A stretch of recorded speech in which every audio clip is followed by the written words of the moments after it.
인텔이 인공지능 서버 수요에 힘입어 시장 예상을 크게 웃도는 실적 전망을 내놨어. 3분기 매출은 158억 달러에서 168억 달러로 예상했고 시장 전망치인 151억 달러를 넘어섰어. 조정주당 이익 전망도 38센트로 시장 예상 27센트를 웃돌았어. 한동안 반도체 경쟁에서 밀렸다는 평가를 받던 인텔이 다시 성장 신호를 보여준 거야. 인텔의 2분기 매출은 161억 달러였어. 지난해 같은 기간보다 25% 증가했고 최근 15년 사이 가장 빠른 성장세라는 평가도 나왔지. 성장을 끌어올린 중심은 개인용 컴퓨터가 아니야. 인공지능 전산센터에 들어가는 서버용 중앙처리장치였어. 인공지능 시장의 주인공은 그동안 엔비디아의 연산 반도체였어. 하지만 실제 서버는 연산 반도체 하나만으로 움직이지 않아. 데이터를 정리하고 운영체제를 관리하며 연산 반도체의 일을 나눠주는 중앙처리장치도 필요해. 인공지능 전산센터가 늘어나자 인텔 제품의 수요도 함께 살아난 거야. 이건 인텔 한 기업의 실적 반등으로 끝나는 뉴스가 아니야. 인공지능 투자 붐의 수혜가 연산 반도체에서 서버 중앙처리장치와 제조 장비까지 넓어지고 있다는 신호야. 그런데 이상하지? 인텔은 인공지능 반도체 경쟁에서 엔비디아보다 뒤처졌어. 생산 기술에서도 대만 반도체 제조기업에 밀렸고 서버 시장에서는 경쟁사의 점유율을 내줬지. 그런데 왜 지금 인공지능 붐의 수혜 기업으로 다시 등장한 걸까? 이유는 인공지능 전산센터가 커질수록 연산 반도체만 필요한 게 아니기 때문이야. 서버 수가 늘면 중앙처리장치와 메모리, 통신 반도체, 전력장치도 함께 필요해져. 인공지능이라는 거대한 공장이 세워지면서 공장 안에 여러 부품에 주문이 퍼지고 있는 셈이야. 인텔은 바로 이 틈에서 다시 기회를 잡았어. 다만 실적 전망이 좋아졌다고 완전한 부활이 끝난 것은 아니야. 서버 제품의 수요는 회복됐지만 반도체 위탁 생산 사업은 여전히 큰 손실을 내고 있어. 생산시설 투자비도 다시 늘려야 하지. 결국 지금 시장이 보는 건 단순한 매출 증가가 아니야. 인텔이 서버 수요를 이용해 제조 경쟁력까지 되살릴 수 있느냐는 거야. 핵심은 네 가지로 나눠서 봐야 해. 먼저 첫째, 주식시장 신호야. 인텔의 실적 전망은 인공지능 관련주의 범위가 더 넓어졌다는 뜻이야. 지금까지 자금은 주로 연산 반도체와 고대역폭 메모리에 집중됐어. 하지만 인공지능 전산센터 투자가 계속되면 중앙처리장치와 서버 부품, 통신 장비도 수혜를 받을 수 있어. 시장의 관심이 소수 대장주에서 공급망 전체로 이동할 가능성이 생긴 거야. 인텔 주가가 크게 오른 이유도 여기에 있어. 투자자는 회사의 현재 이익보다 인공지능 서버 수요가 몇 년간 이어질 가능성에 먼저 반응했어. 다만 좋은 실적 전망만으로 주가 상승이 계속된다고 단정할 수는 없어. 인텔 주가는 이미 부활 기대를 상당 부분 반영했기 때문이야. 기대가 높아진 기업은 작은 실수에도 크게 흔들려. 매출이 좋아도 이익률이 낮거나 설비 투자가 예상보다 커지면 시장은 실망할 수 있어. 실제로 인텔은 올해 설비 투자 전망을 기존 180억 달러에서 200억 달러 이상으로 높였어. 성장 기회를 잡기 위해 공장과 장비에 더 많은 돈을 넣겠다는 뜻이야. 반도체 장비 기업에는 좋은 소식이야. 인텔이 투자를 확대하면 노광과 증착, 식각, 검사 장비 주문이 늘어날 수 있지. 반면 인텔 주주에게는 두 가지 계산이 필요해. 투자 확대가 미래 매출을 키울 수 있지만 당장의 현금 흐름과 이익에는 부담이 되기 때문이야. 인텔의 주가는 두 개의 줄 위를 걷고 있어. 한쪽은 인공지능 서버 수요고 다른 한쪽은 막대한 공장 투자비야. 두 줄이 함께 팽팽하면 주가는 버틸 수 있어. 하지만 서버 수요가 약해지거나 투자비가 예상보다 커지면 균형이 무너질 수 있지. 한국 주식시장에도 직접 연결돼. 인텔의 서버 판매가 늘면 서버 한 대에 들어가는 메모리 수요도 함께 증가해. SK하이닉스와 삼성전자의 서버용 디램, 고대역폭 메모리 수요에는 긍정적인 신호가 될 수 있어. 반도체 기판과 전력 장비, 냉각 관련주에도 관심이 퍼질 가능성이 있지. 다만 인텔의 부활은 경쟁 신호이기도 해. 인텔이 자체 생산 기술을 회복하면 세계 반도체 위탁 생산 시장의 경쟁도 더 치열해질 수 있어. 주식시장이 확인해야 할 첫 번째 숫자는 3분기 매출 자체가 아니야. 서버 사업이 실제로 얼마나 빠르게 성장하는지가 더 중요해. 다음은 영업이익률이야. 매출이 늘어도 할인 판매와 높은 생산비가 이어지면 이익의 질은 약해져. 마지막은 설비 투자와 현금 흐름이야. 인텔이 공장에 쓴 돈을 실제 주문과 이익으로 바꾸는지 확인해야 해. 다음으로 둘째, 산업과 공급망 신호야. 인텔의 반등은 인공지능 산업이 연산 반도체 하나로만 움직이지 않는다는 점을 보여줘. 전산센터가 늘수록 서버 전체의 부품 수요가 커지기 때문이야. 연산 반도체는 복잡한 계산을 맡아. 중앙처리장치는 서버 전체를 관리하고 메모리는 처리할 데이터를 빠르게 공급하지. 통신 반도체는 수많은 서버를 연결해. 전력장치와 냉각 설비는 장비가 멈추지 않도록 받쳐줘. 인공지능 전산센터는 하나의 거대한 도시와 비슷해. 엔비디아 반도체가 핵심 공장이라면 인텔 중앙처리장치는 도시의 교통과 행정을 맡는 역할이야. 공장만 늘리고 도로와 전력망을 만들지 않으면 도시는 움직이지 않아. 인텔의 수요 회복은 주변 기반 시설 투자가 함께 커지고 있다는 증거에 가까워. 반도체 산업의 생산 구조도 바뀔 수 있어. 인텔은 반도체를 설계하면서 직접 생산하는 기업이야. 동시에 외부 기업의 반도체를 대신 만들어주는 파운드리 사업도 키우고 있어. 성공하면 설계와 제조를 모두 가진 미국의 핵심 반도체 기업으로 다시 올라설 수 있지. 하지만 파운드리 사업은 아직 적자를 기록하고 있어. 생산 공정을 개발하는데 돈이 많이 들고 안정적인 대형 고객도 더 확보해야 해. 고객은 발표만 보고 공장을 선택하지 않아. 수요가 납기, 가격, 생산 능력을 모두 확인한 뒤 주문을 맡겨. 수율은 한 장의 웨이퍼에서 정상 제품이 얼마나 나오는지를 뜻해. 수율이 낮으면 같은 수량을 생산하는데 더 많은 비용이 들어가. 인텔이 진짜 부활하려면 서버 제품 판매뿐 아니라 제조 수율까지 개선해야 해. 이 부분이 대만 반도체 제조기업과의 경쟁을 결정하게 돼. 공급망 측면에서는 미국의 반도체 자립에도 힘이 실릴 수 있어. 미국 정부는 첨단 반도체 생산을 자국 안으로 끌어오려 하고 있지.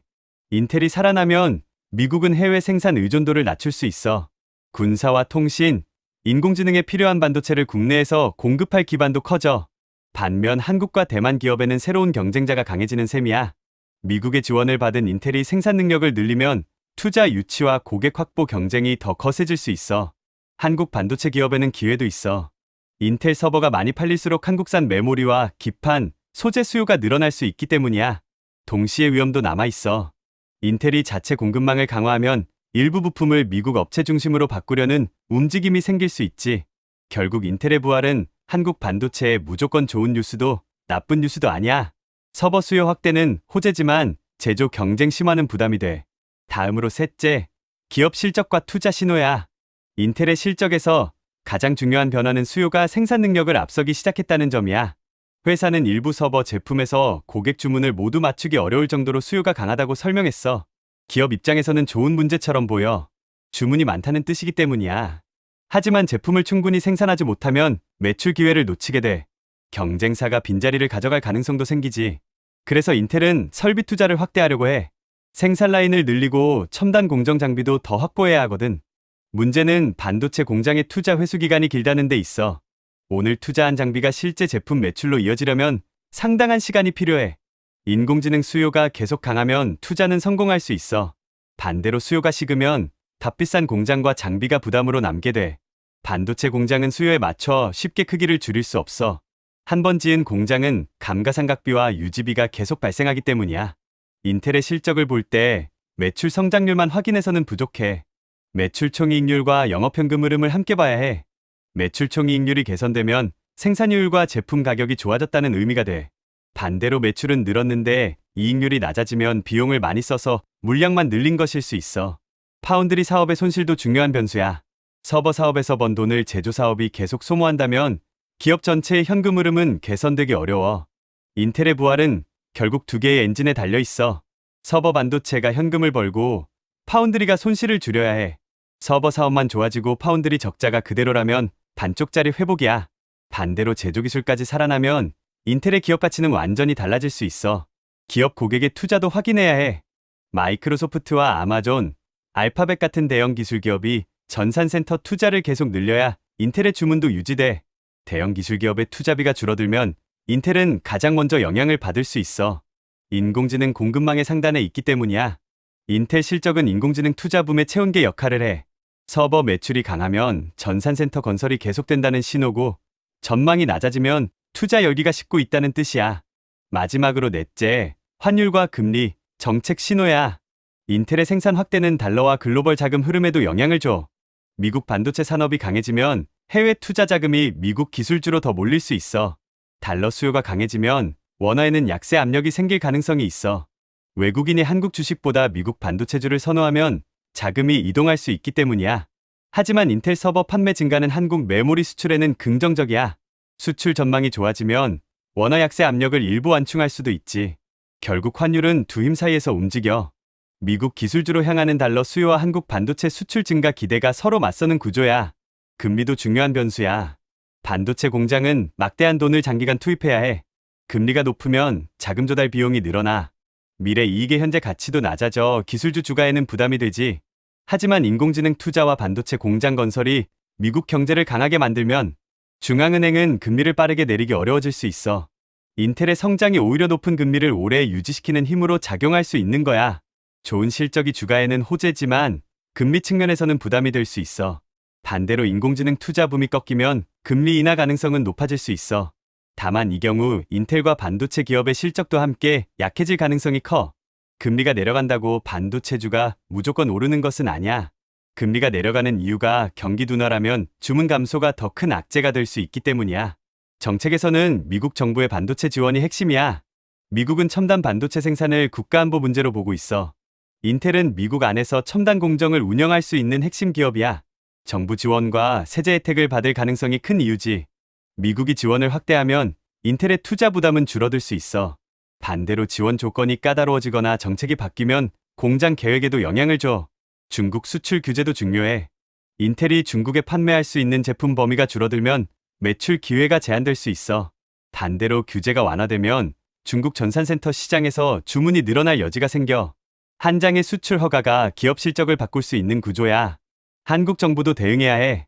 인텔과 미국 반도체 산업이 투자를 늘리면 세계의 장비와 기술 인력이 미국으로 몰릴 수 있어.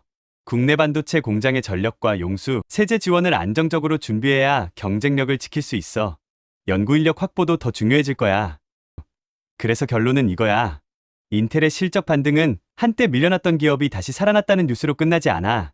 인공지능 투자 붐의 수혜가 반도체 공급망 전체로 퍼지고 있다는 신호야. 주식시장에서는 엔비디아 중심이던 자금이 중앙처리장치와 장비, 메모리 관련주로 넓어질 수 있어. 다만 인텔 주가는 이미 높은 기대를 반영한 만큼 실적의 질이 더 중요해졌어. 산업에서는 인공지능 전산센터가 연산 반도체뿐 아니라 서버와 전력, 통신장비 수요까지 끌어올리고 있어. 인텔의 부활은 미국 반도체 제조업의 재건과도 연결돼. 기업 실적에서는 서버 매출 증가만 볼 게 아니야. 파운드리 적자와 설비 투자, 현금 흐름을 함께 확인해야 해. 환율은 미국 기술주로 이동하는 자금과 한국 반도체 수출 기대를 동시에 반영하게 돼.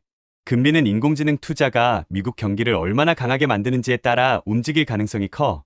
정책에서는 미국의 반도체 지원과 중국 수출 규제가 인텔의 성장 속도를 좌우하게 될 거야. 지금 투자자가 확인해야 할 숫자는 4가지야. 첫 번째는 서버용 중앙처리장치 매출 증가율이야. 두 번째는 파운드리 사업의 손실 축소 여부지. 세 번째는 설비 투자 증가와 영업현금 흐름의 균형이야. 마지막은 실제 외부 파운드리 고객의 주문 규모야. 서버 수요가 늘고 이 네 숫자까지 함께 좋아진다면 인텔의 부활은 현실이 될 수 있어. 반대로 서버 호황만 믿고 공장을 늘렸는데 제조 사업의 손실이 줄지 않는다면 시장의 기대는 빠르게 꺾일 거야. 인텔의 진짜 반격은 주가가 오르는 순간이 아니야. 인공지능 서버에서 번 돈으로 반도체 제조 경쟁력까지 되살리는 순간이야.